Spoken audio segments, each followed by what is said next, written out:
Les neurosciences versus la science de l'esprit.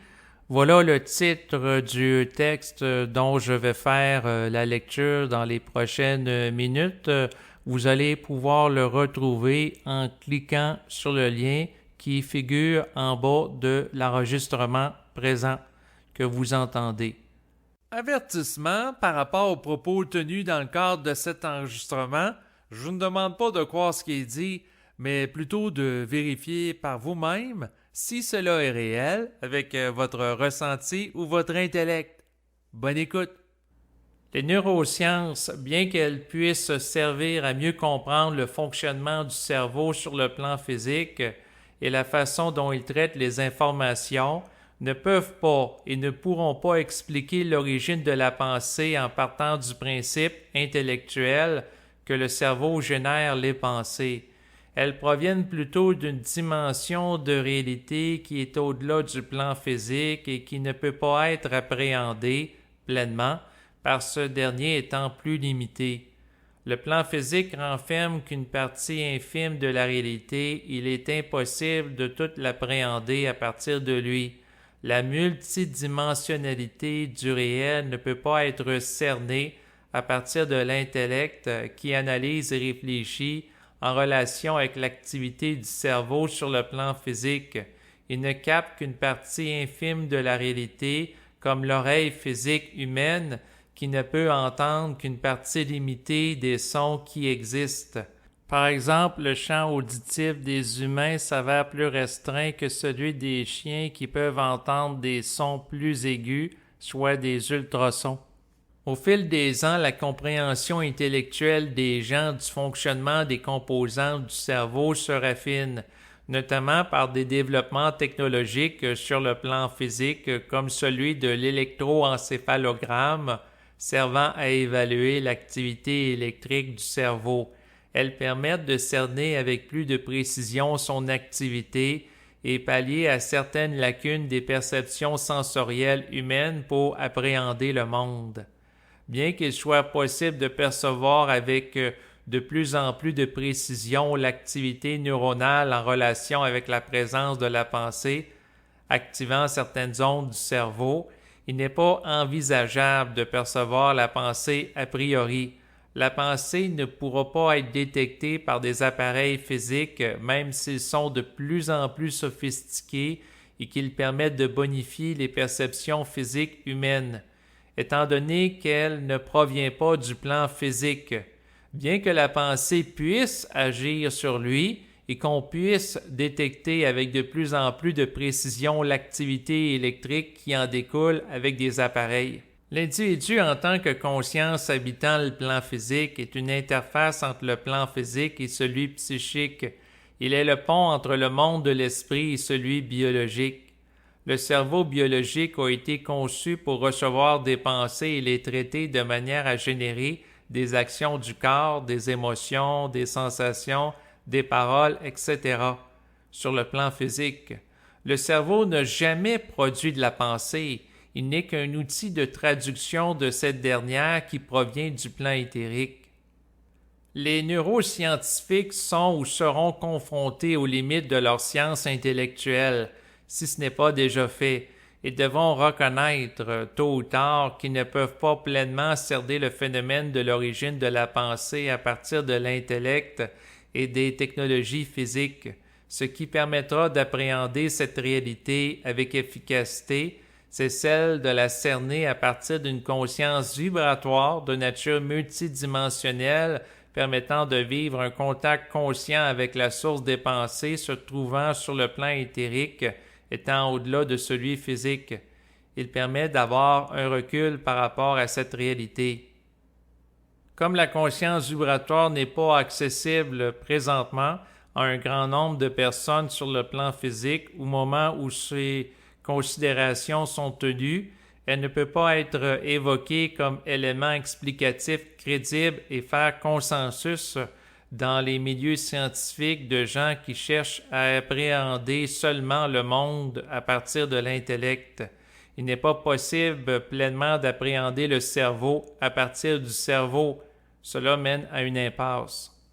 Les gens qui vivent la conscience vibratoire peuvent entrer en résonance avec des explications venant de cette réalité faisant écho à un savoir vibratoire qu'ils ont accès en eux. Ceux n'y ayant pas accès peuvent soit y croire ou douter, car ils ne savent pas vibratoirement en n'ayant pas accès au plan vibratoire consciemment pour s'appuyer sur ce dernier pour évaluer la qualité des explications. S'ils sont ignorants et croient, ils risquent de sombrer dans la croyance aveugle, donnant place à des cultes et à du conditionnement. S'ils doutent, ils risquent de se fermer à tout type d'explication ne s'inscrivant pas dans un cadre scientifique répondant à des normes intellectuelles strictes et leur vision est limitée. Par contre, dans cette deuxième optique, ils sont protégés des dégâts pouvant être engendrés par la croyance. Comme la conscience vibratoire chez l'individu est engendrée par l'activité de l'esprit en lui et non par son désir, ce n'est pas qui veut savoir qu'il peut, mais seulement ceux qui sont sélectionnés par lui. Donc une personne ne peut pas amener des neuroscientifiques à accéder à une compréhension de la nature de la pensée pour qu'elle soit reconnue par leur communauté scientifique comme réelle en relation avec un vécu anecdotique d'une conscience vibratoire individualisée, s'ils n'ont pas à l'expérimenter dans leur existence présente, car comme l'indique un principe, le semblable ne peut être connu que par le semblable. Donc, pour cerner les propos venant d'un individu ayant une conscience vibratoire, il faut en avoir une.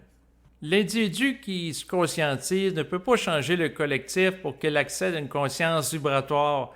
Donc, l'inutile de vouloir convaincre la communauté scientifique de l'existence de la conscience vibratoire si elle ne le vit pas, car cela reviendrait à vouloir lui imposer des croyances. Par contre, la personne qui en a la vibration peut diffuser l'information que cela existe sans chercher à l'imposer à autrui. Ensuite, les gens qui l'expérimentent vont entrer naturellement en vibration avec elle, car elle va faire écho au savoir auquel ils ont déjà accès en eux. Donc, ils vont pouvoir par eux-mêmes valider sa pertinence sans sombrer dans la croyance ou le doute. Les gens vont s'éveiller à cette réalité un à un au fil du temps. L'individu conscient n'a pas besoin de la reconnaissance ou de l'approbation sociale de la communauté scientifique et des neuroscientifiques pour pouvoir avoir un sens de son identité propre. Il n'a pas besoin du soutien du collectif pour supporter son savoir. Il a un sens de l'identité suffisamment vaste pour se supporter lui-même.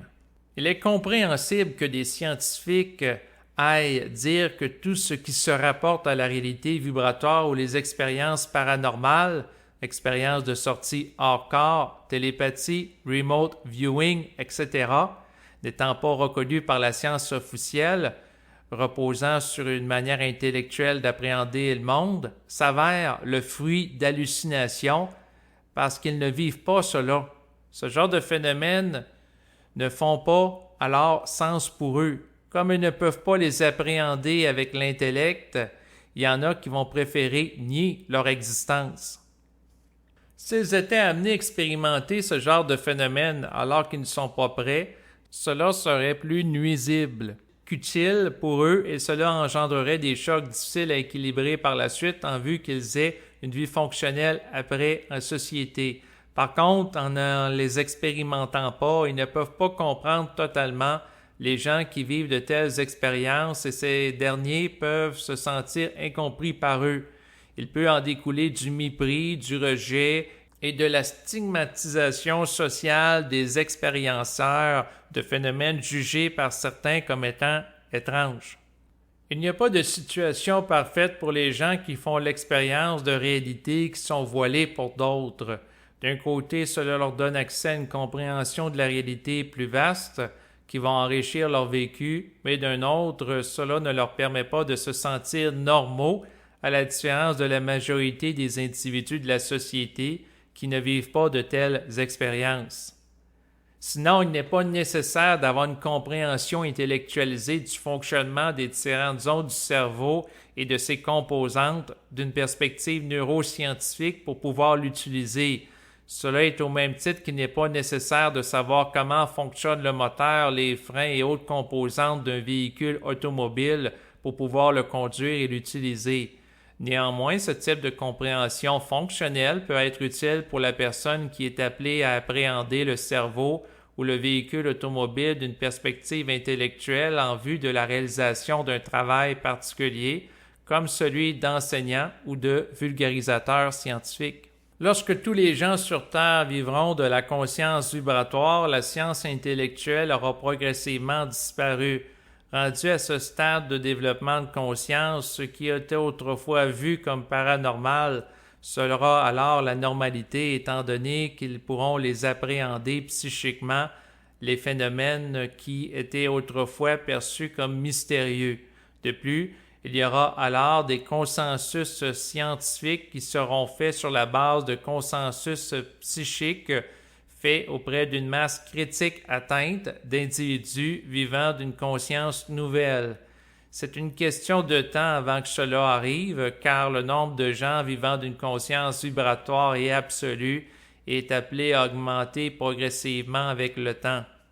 Néanmoins, d'ici ce moment, les neurosciences sont utiles pour apporter une compréhension intellectualisée du fonctionnement du cerveau physique, à défaut de rien ou d'appréhender le cerveau à partir de croyances pouvant être très retardataires. Il est intelligent que des gens puissent l'étudier de façon intellectuelle à partir de cette science relative. Donc, les neurosciences peuvent avoir une fonction temporaire avant d'être remplacées par la science vibratoire de nature intégrale et multidimensionnelle, permettant d'appréhender la totalité du phénomène humain. Voilà ce qui termine la lecture du texte que vous pouvez retrouver, comme mentionné précédemment, en bas de l'enregistrement présent. Merci de votre écoute.